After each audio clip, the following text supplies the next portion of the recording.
are all ready here. So, thanks and welcome to the Interactivity panel of Digital Latin America. I'm Andrea Coley. I'm an Associate Professor of Art and Ecology at the University of New Mexico, and I'm so pleased to be able to present these three artists and scholars for this panel.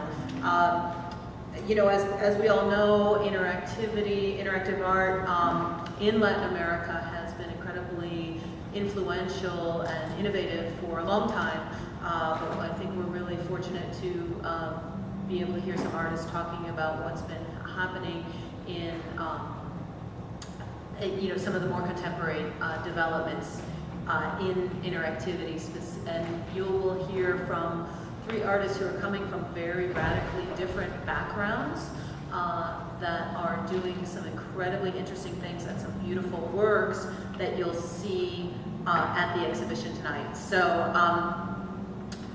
Javier Villegas will be our first presenter. He's the kind of cover image that you've been seeing on this amazing catalog, which also has a great essay by Felipe Landano, also from Colombia, and then and Lisa Becker, who's here in the audience from the UNM Art Museum.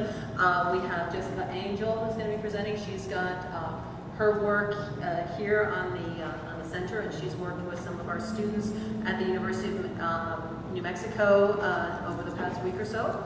And we also have Giselle Begelman, who's also has an amazing work in the exhibition and is coming also from as an artist and a scholar and working with some architecture and urban issues from Brazil. But I'll start just by introducing, we're going to have Javier first, then Giselle, and then Jessica. So it's the reverse order then in the program. And I'll introduce each artist individually, and then they'll present for about 20 minutes. And at the end, we'll have about 20 minutes for a Q&A.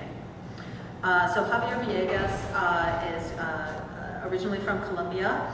He earned a BS in electrical engineering from the Javeriana University, a master's in electrical and computer engineering from Los Andes University, and most recently a PhD in media arts and technology from University of California, Santa Barbara. He's in Tucson now doing a postdoc. And his work is exploring the narrative and creative possibilities of analysis and synthesis techniques in video signals. He's presented at the wonderful Japan Media Arts Festival, the Swan Lake Moving Image Music Awards, Prospectives International Festival of Digital Art, Advances in Computer Entertainment Conference, and the International Conference on Arts and Technology. So without any delay, I'll introduce Javier Villegas.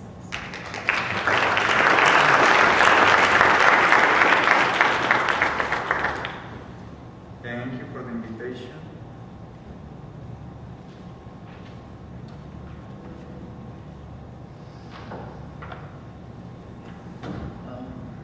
Yes, so most of my work is based on this process called analysis and synthesis, and I work mostly with the video signals. So the basic idea is that there is a camera that captures the image is analyzed, and then the information from the analysis is used to reveal a representation of the image after that. So these kind of techniques are really powerful because in the middle you have the possibility of manipulation, right? After the analysis, you have the possibility of really make drastic changes on the image before reconstructing everything again. So in terms of interaction, I think they are also really powerful. You can say that most of the interaction of the viewer when they are exploring the work is by using themselves as an input to the system and then reacting according to the output they perceive.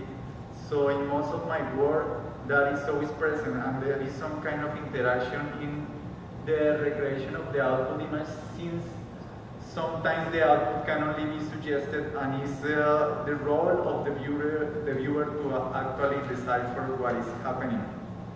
But as I was telling you, the techniques are powerful enough So there is the possibility of manipulation in between. So I have explored that possibility also in some works where the viewer is not only generating an input image, but also with a touch screen, for instance, manipulating what is happening before the synthesis, or using audio signals talking or singing in a microphone to manipulate what is going to be revealed.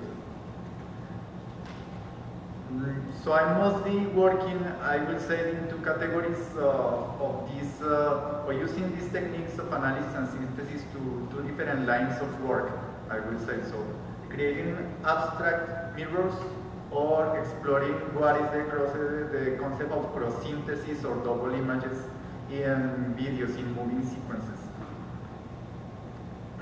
Abstract mirrors, I think, are easy to understand. So it's recreated, is using different kind of geometrical elements to reconstruct the image that we perceive with a camera. So here there are many examples, again with my face, because it's usually what I have in front of my computer. So the first line you can see using the regions or similar colors as were detected in the input to then reconstruct the reveal the image. The second line is using lines. You know that lines and edges are really important to define in an image where objects start and where new objects appear. So, but it's also, for me, was even surprising to see that perceptual elements like the orientation of lines are really a strong grouping cues. So in the image that you see in the second line of the left, the different regions, different gray levels are made only with different orientations of the lines. And then using straight lines to try to reveal an edge map. And in the last line, you can see, again, I want to emphasize how powerful analysis and synthesis techniques are. So the analysis information is the same in the three images in the last part of the slide. The points of the output of a different algorithm, but in the two extremes I am using two different ways to connect the points. So connection is also a powerful grouping element. We group and we perceive things different if they are connected different. And in the image in the middle, a circle of different diameter is made depending on how close or how far away are the neighbor points of each one of the dots in the image. So with the same analysis information, different outputs can be created, different narratives can be explored depending on what kind of output are you planning to do. Also, there is definitely there is a new tendency these days, and I start exploring it, different ways to present interactive board, like in iPad devices on similar devices that has a touch screen. Nowadays, almost everything has a touch screen and a really powerful computer and a camera, so it's powerful enough to process graphics, also be able to process video in real time. So there is definitely a new interaction element, that is the possibility of touch the screen and interact with the image.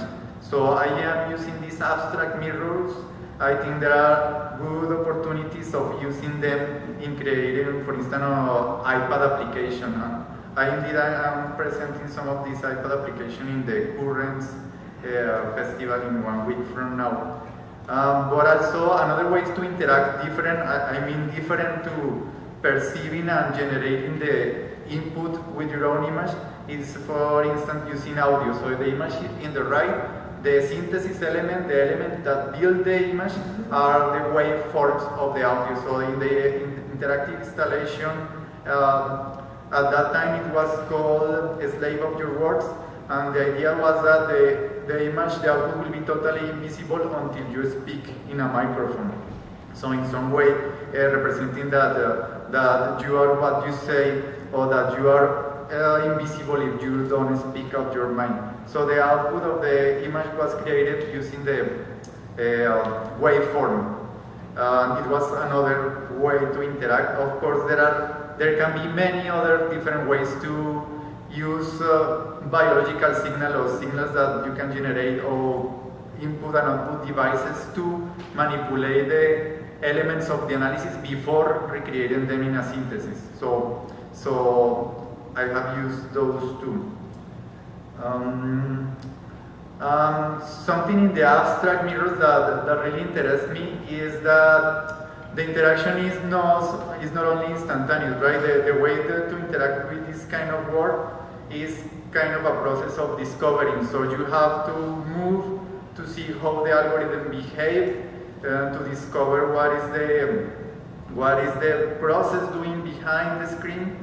I found these two abstract mirrors interesting in the way that it's not necessarily evident what is happening unless you move, unless you have some more dynamic interaction with what is happening on the screen. So it's not necessarily as the abstract representation I showed before, what is happening until you move, until you have the opportunity to really do something in front of the camera. So I think that as an exploration of the perceptual perception of images, objects and motion, I think it's an interesting line of work to keep pursuing it. And lastly, most of my recent work, the one that I have used more in interactive installation than the one I'm presenting, is try to create this, again, doing this process analysis and synthesis, but at the moment of doing the synthesis, not using abstract elements like geometry elements, but using elements that also have some information, some identity on its own, so identity on its own. So I've done interactive installation where the image is recreated by the group of ants that move in an environment similar to dry terrain. I have done some animation. Those are not properly interactive, but with the same concept of exploring the duality between the local and the global. So having some micro narrative in the local also to recreate something global. The last two lines, the one in the right is the one that I'm presenting tonight at the gallery. Using the darkest elements of the image to create the leaves of a group of trees in a natural landscape. And one that I've been preparing for some time is using the size of circles and circle packing algorithm to represent the gray levels of an image and put that in a context that is meaningful, like the bubbles of a cup.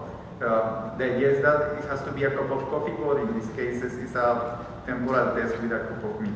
So I see that these alternatives are strong in narrative, so there are a lot of things to say, there are a lot of different dualities that can be explored following this concept of local, global. So most of my current interactive work is also doing in this line of camera-based pieces that at the end recreate something with this double meaning. That's what I have to say.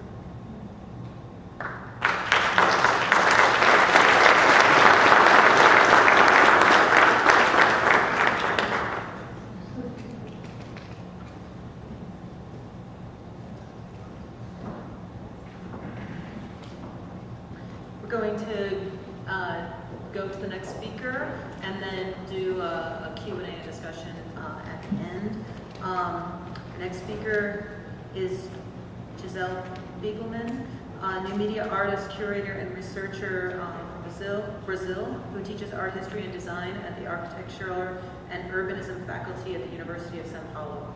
Her artwork has been presented in many international venues.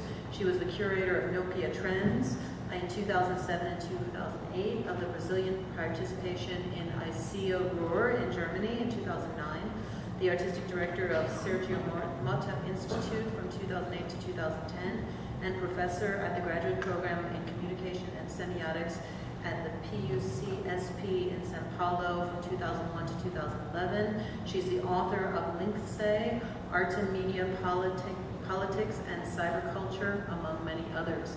Please welcome Giselle Begelman.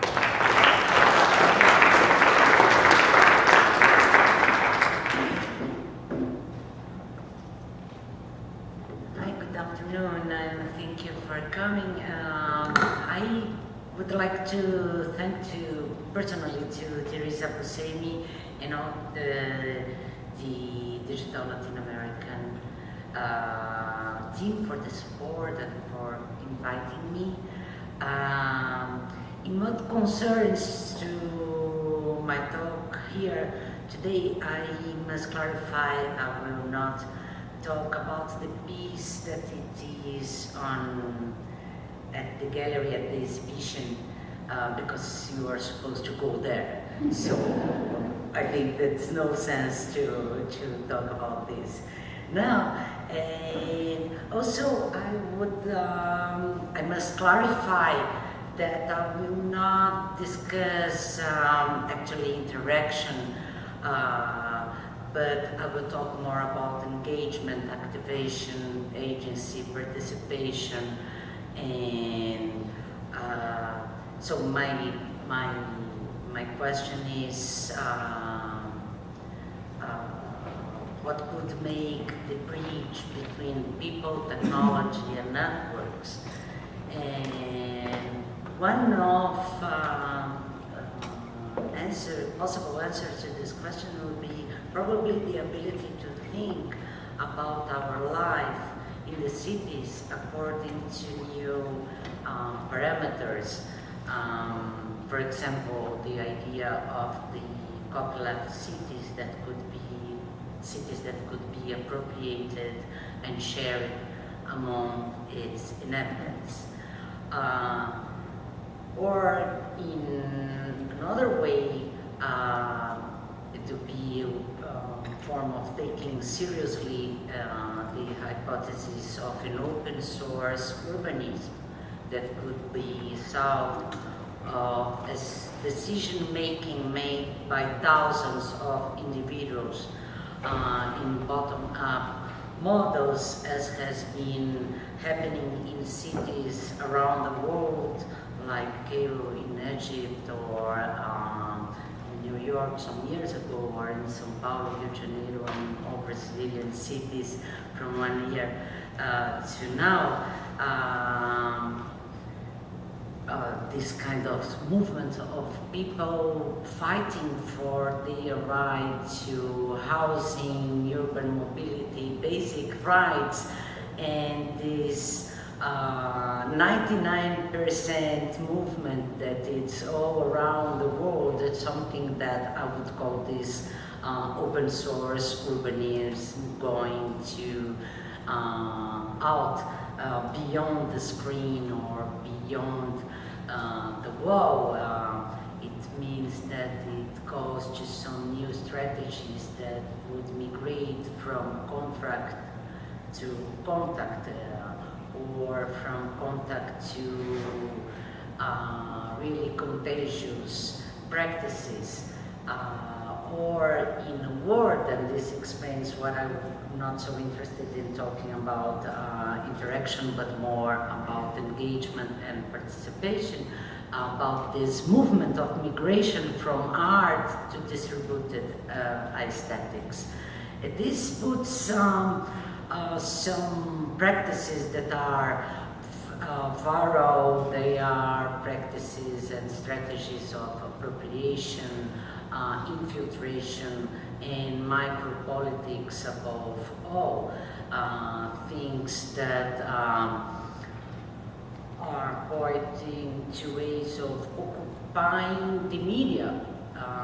This is an intervention I did many years ago, 10 years ago, in São Paulo and in Berlin, in electronic billboards, where I rented commercial space as any other advertiser from 4 p.m. to 8, that it's our, now all the traffic jam is 24 hours in São Paulo, but 10 years ago they could say that it would be rush time would be from 4 to 8. And it was one insertion of 20 seconds each 3 minutes or in an hour, and by this time anyone could send a message to the billboard through my website using or through via SMS, text message via their cell phones. There were some phone codes that they could call, and they choose non-alphabetical,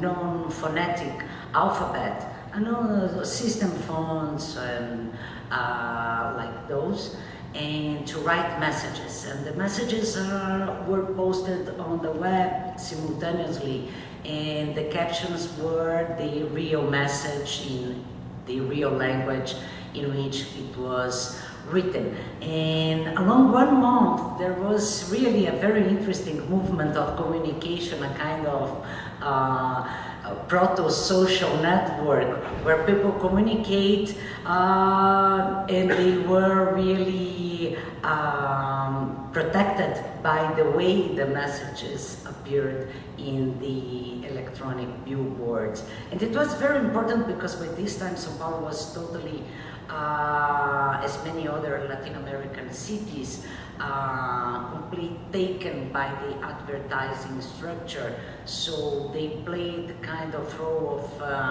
the advertising structure. It was a kind of public space to be taken by the city inhabitants, and it worked. And at the same time, it worked as art for traffic jams. Because you could participate from inside your car, posting messages through your cell phones, and it worked, and it was really great, a good idea.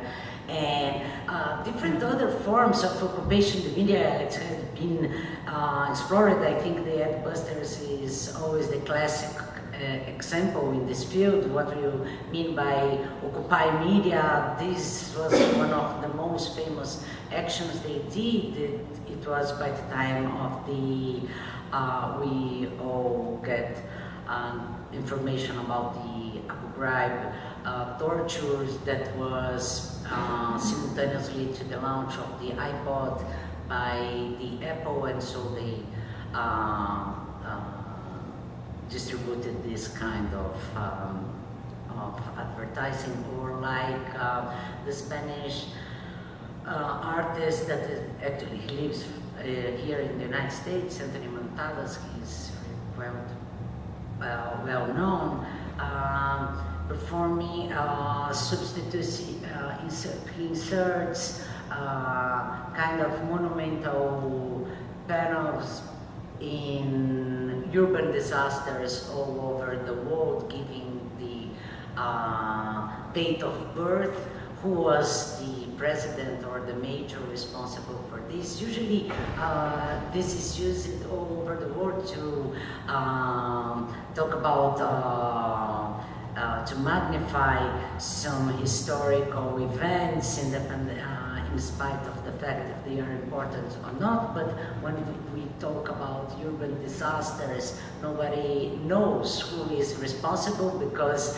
there is a kind of movement of how to hide the responsibility about those things. So this is a very interesting work that Montadas has been doing all over the world, or like this collective, they will be one of the main groups in the next São Paulo biennial, the Contrafilé collective, that occupied the stolen monuments in São Paulo, and in some ways anticipating these movements that happened in last year all over the city for transportation. And it's I don't think that this is just something related to the Brazilian situation, that it's really peculiar in the last years because of the social improvement conditions, more the economic improvement conditions of all the population in the last 10 years, and at the same time all the new negotiations for public space that are happening because of the World Cup and public transportation and education or public health. But it's not a typical Brazilian problem. I think that it's happening all over the world. I think it's impossible not to mention here, for instance, the work of Ricardo Domingues and the Electronic Disturbance Theater, the Transborder Immigrant 2, that was an application conceived for locating water in the border between United States and Mexico, between Tijuana and San Diego. One of the reasons of those illegal immigrants, one of the main reasons of their death, according to Dominguez research, is they die of thirst and not of, they die before they get to the border, and mainly because they do not find water in their way. But I just mentioned that Ricardo Dominguez and Montadas just to give more a global perspective, but actually I would concentrate in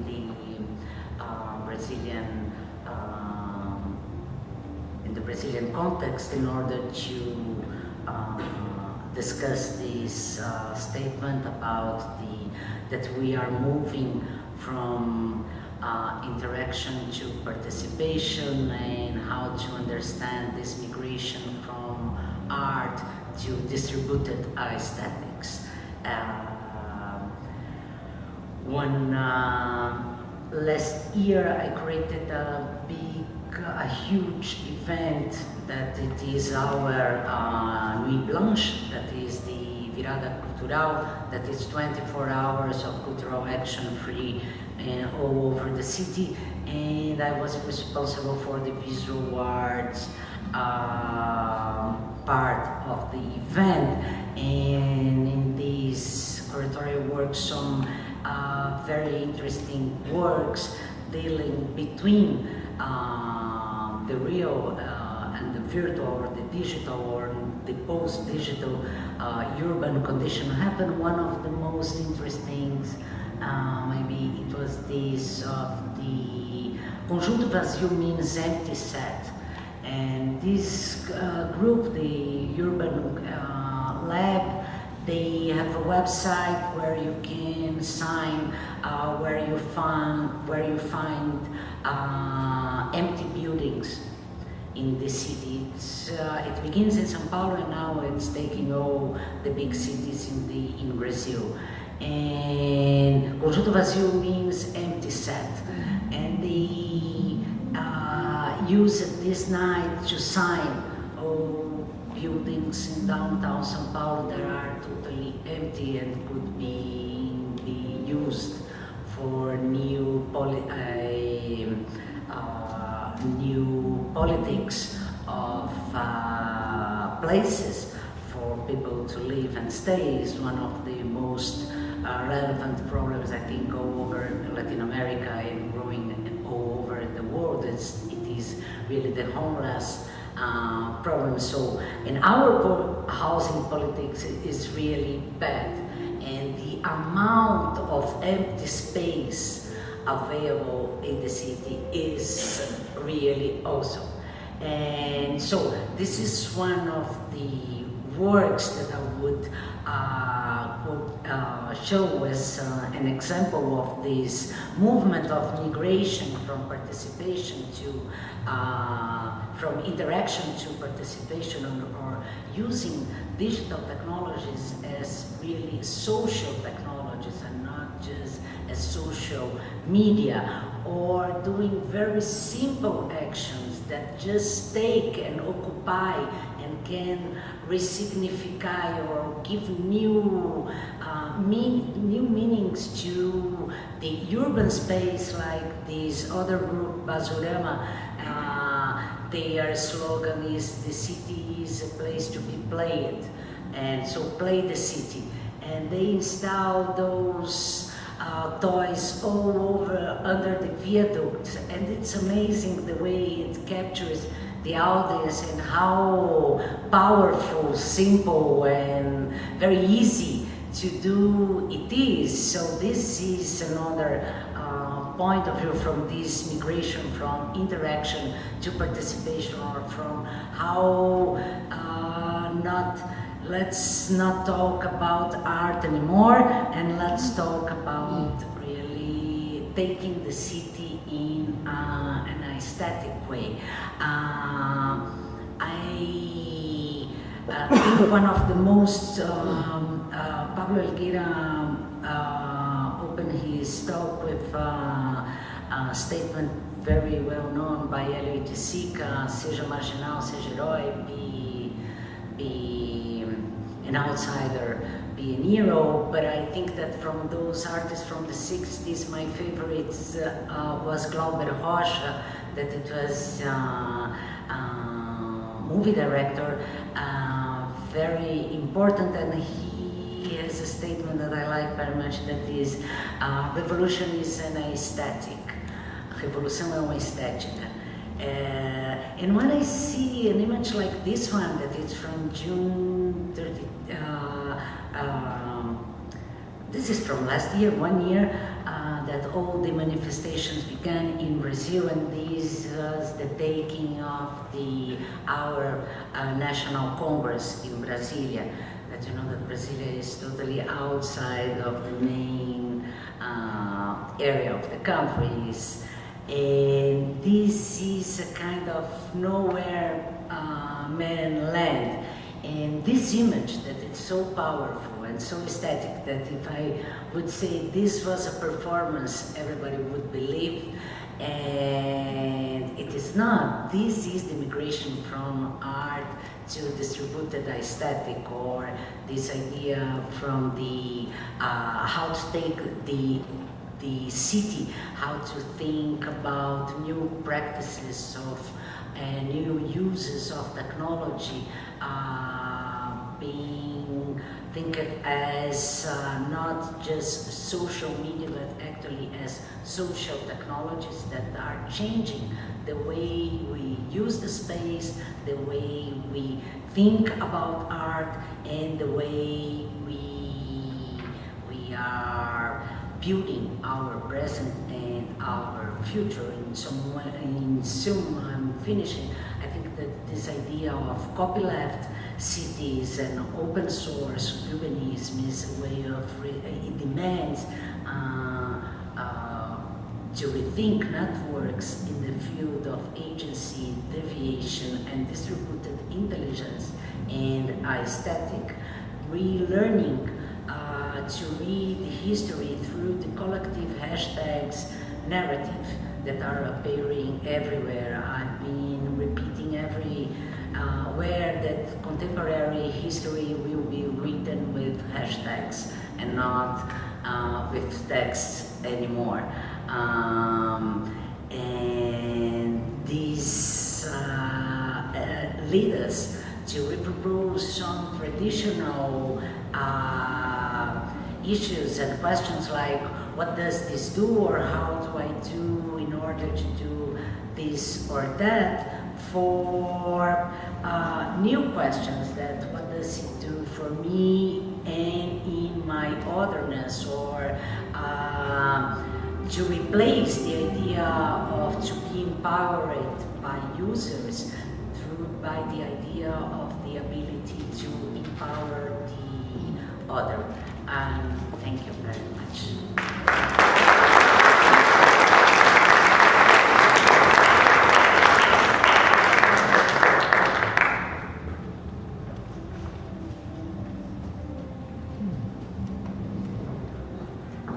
Wonderful, thank you. I think we're getting some new vocabulary talking about interactivity. We're looking at, from Javier, perception, participation, and this idea of playing the city is just really fantastic. So our final speaker is Jessica Angel, also from Colombia, who is now living in Bogota, just recently moved from New York City. She graduated with honors from the School of Fine Arts at the National University of Colombia in 2005. Her work has been showcased in group shows both locally and abroad in Bogota, New York, Miami, Washington, La Paz, and Tijuana. In 2007, she received an honorable mention at the 4th International Biennial Sci-Art, Bolivia, and at the first Drawing Biennial of the Americas in Tijuana, Mexico. She's been here for a little while, working with some of our students at UNM and creating an incredible installation at the 516 Arts show. So thank you.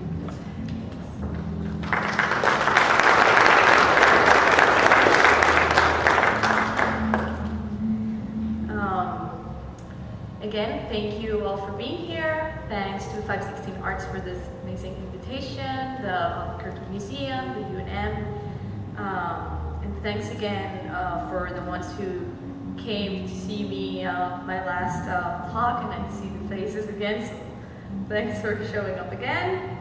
I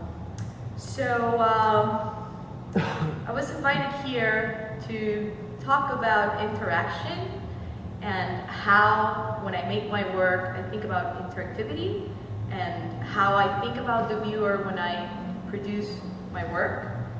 So I'm going to give you a quick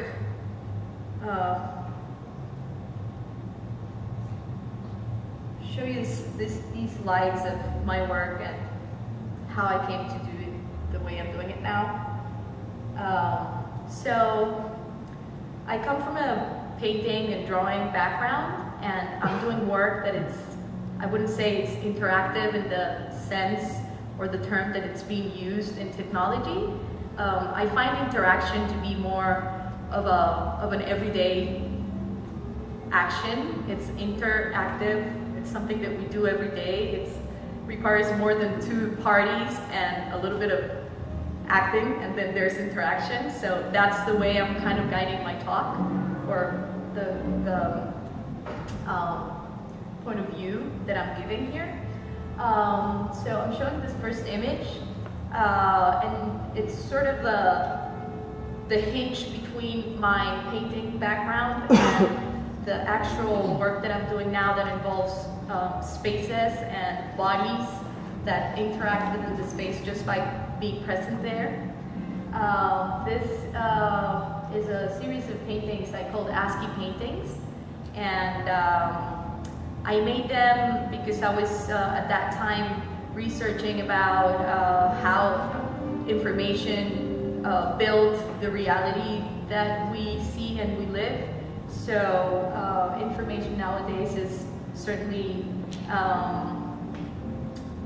influenced by technology, so I was using these codes to create images of my everyday life. This is me and my brother, and like a self-portrait or something. And then after I did the paintings, I realized that when people were looking at them, they would look at them through their phones, and it actually helped the image to be more understandable. But I didn't mean to do that. It just happened that way. So it became sort of an accident that made the work different. It was not my intention. So this is just a simple image of someone looking at the paintings through the phone. And then I'm gonna move on to the kind of work that you will be seeing at 516 Arts. I'm sorry. I have to select the whole thing.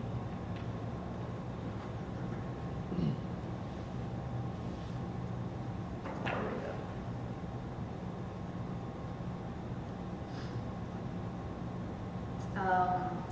So I'm basically taking spaces with very traditional techniques. These are silkscreen prints that take over this space. It's a wrapped room. I used these codes, these numbers, to sort of think a little bit about an explosion of information. In this piece, there's a sound design element made by a Colombian sound designer artist, and so it was a collaboration. I think, for example, a collaboration could be an interactive element there, because there's these two parties who are acting together. So I find interactivity there because we're working together, and I'm finding myself very interested in working with other people and interacting with other people and interacting with people with different backgrounds and different careers, let's say, from sciences to philosophy to music to sound to video.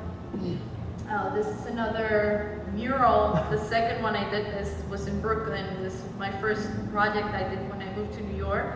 It was part of a residency program. I had this studio space close to this building, close to the river, and I had a month to do this work. It was again inspired in this micro sightseeing of inside computers. So I give myself the chance to imagine and provide this sort of imagery that is pretty much chimerical, if we could say that. In this case, for example, this image is in a way inspired by diving into this work. I find that the way I work, it's kind of diving into my own work and then zooming in and then zooming in again and zooming in and finding new things in the elements of the old work. So I got to that image by zooming in into those other paintings. This is another example of how the scale is a really important thing in my work now. And I attempt to invert scales, creating this huge images of a world that is micro or pretty much invisible.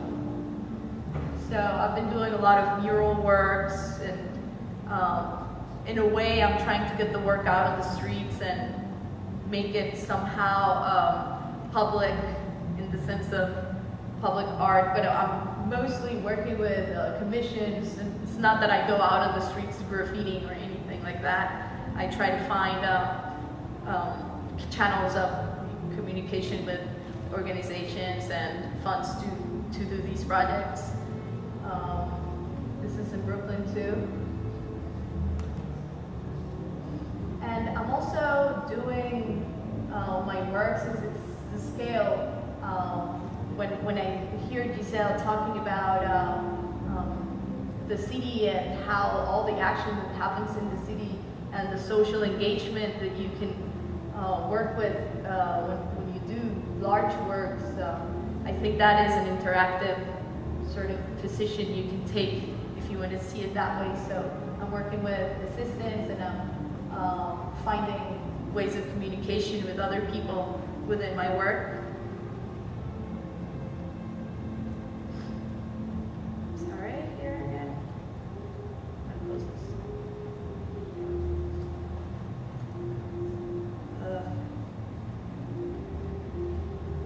And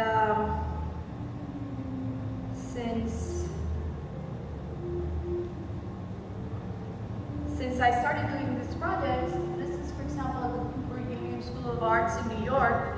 Again, I created an open call, just like I did here in Albuquerque, for students and artists to be involved with this process and to create this sort of workshop kind of program to make the work an interactive, socially engaging project that involves other people but me, and make it sort of a learning experience. And it is a learning experience, I think, for me the most, more than for the students or the assistants, because it's incredible how much I learn from them and how much they give into the work and all the commitment that I find from them. So this is a work that I did with 4 students at the Cooper Union who applied for this open call for interns. This is a painting, actually, inspired by the Cooper Union building, the new building, pretty new. It's 5 years old, and this building meant a lot to me when I moved to New York, because it struck me the most out of the whole landscape of buildings you find there. I really like this building, and the architect is Tom Main. He works with computer software, and pretty much all his work has to do with computer-generated architecture. So in a way, even though it is painted, it has something to do with the computer influence in our lives. So the whole idea is to create this immersive space where to lose yourself and be in a different environment. We sometimes think that to sort of leave reality, we have to do all sorts of things, and you really don't have to go that far, you know? You can just do it with the basic elements like painting or drawing or things like that. So this is the space. It was a residency program for teaching artists in the Metro New York area. I was teaching at that time in Montclair, New Jersey, so I was eligible for it. This is another mural about the size of the work that I have at 516 Arts, about 25 feet high, tall. And this is again another collaboration. So there's no interactive elements per se, there's no Kinect cameras, there's no technology that you would say makes any interactivity in that sense, but there is collaboration. So, and there is the person, the viewer, becomes a very important element because it fills the space with the life that it requires. When we see these images, they seem to be cold and empty, and I feel the human presence makes the work a whole, and then it becomes something that we could say that it would be finished. So this is another space that is called Hemispherical Immersion, and Teresa Buscemi invited me to participate in the show with this piece, but since these works are all site-specific, it was really hard to say, okay, I'll do that, because the space is not the same. So she sent me all this, the plans, and I created a new version of this piece for 516. So it is called, again, Hemispherical Immersions, what I have here, but it is pretty different. And I gave myself the chance to explore different things. So you will see the new version of this piece at 516. And again, here is the element that I find most important is just having someone in there. You know, if there's nobody there, then the work is just incomplete. And this is the last project I did before in New York at the AC Institute. It was also a 3-month-long exhibition, and that gives me the chance, just as the one that we were doing here at 516 is also 3 months long, which is a pretty good amount of time. And since I was telling you, the presence of the human being in here makes the work in a way. I opened the space for collaborations. So I invited a performance artist to do something inside the space. I invited an astrophysicist to give a talk inside there. I invited 2 musicians and an interactive designer who did do interactive things with video projections. So for the piece that I have at 516 Arts, I am opening a call for students based in New Mexico to submit proposals to interact with my piece in the way they want. So we're still setting up the deadline. I think it's going to be by the end of this month, so it's a little tight, but I'm pretty sure people would come up with something. And I already know some students who are kind of interested, and thankfully I have the support of our arts lab and obviously 516 Arts. So we have, all the elements and the things that we need to do this experiment. So I'm interested in these kind of experiments, no matter what happens. Just the fact that we're creating channels of communication. We don't know, this kind of work is really large. I'm still young. I don't know what's going to happen. And I want to work with other people too. So the best way to find these people, I think, is by opening up the doors and seeing what things can happen. So these are this is one of the collaborations, a sound design piece, and the piece itself changed. So we just changed the light, we did some sound in there. So the whole idea of making the work be open to changes.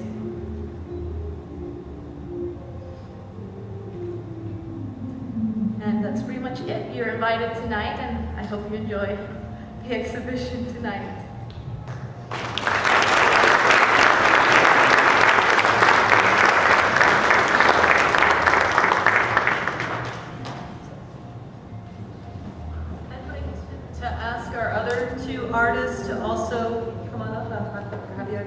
and we can take questions, and we've got about 15 minutes or so for discussion. If you'd like to take a seat, I think these next are.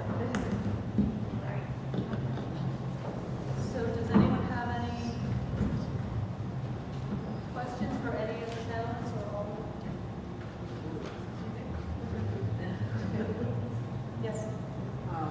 One of the thoughts that I kept thinking from all of your guys' presentation was like, when you guys are doing your work, do you guys keep in mind the idea of, or even the other artists that you guys are looking into, how they keep the idea of social justice and the idea of use of their artwork for campaigns, for efforts, and how this interaction gets played into some of their thought process of how that goes into the pieces or your own pieces.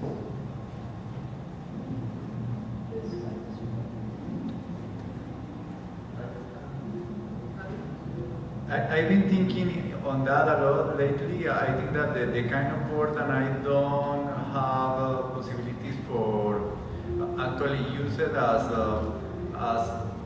a way to put in an explicit way some of the social justice you mentioned.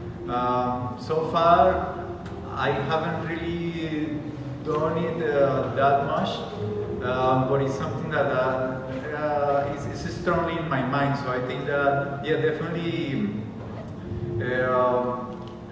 the part of the world that we came from is full of injustice, and there are so many causes to that if you are not fighting for, at least you can make them explicit for everyone, because it's not always that evident that those things are happening. So for me personally, I think that your question came in a good moment, because this is something that is strongly in my mind, that my projects has to be a little more involved in this kind of exploring these kind of issues. Is there a specific way that the technology that you showed is of interest to people in their social justice, or can you give an example? Yeah, I think that technology can be used, and the techniques I talked about before can be used as a tool to make these issues explicit. Like for instance, some project that I haven't exhibited, but I have done some preliminary tests. I call it a whistleblower. So the idea is that with a group of different whistles, when somebody blows the whistle, the input, the audio signal is used to change an image in a projection. So the original image can be something that we have no strong feelings about it. It's something that can be patriotic or things like that, but when you blow the whistle, the image that is revealed is something that you want to point out, something that you want to put in the front of the camera at that moment. So definitely I think technology you can use interaction to reveal different problems that we have. Giselle or Jessica, would you like to respond to this idea of your work and in relation to social justice issues?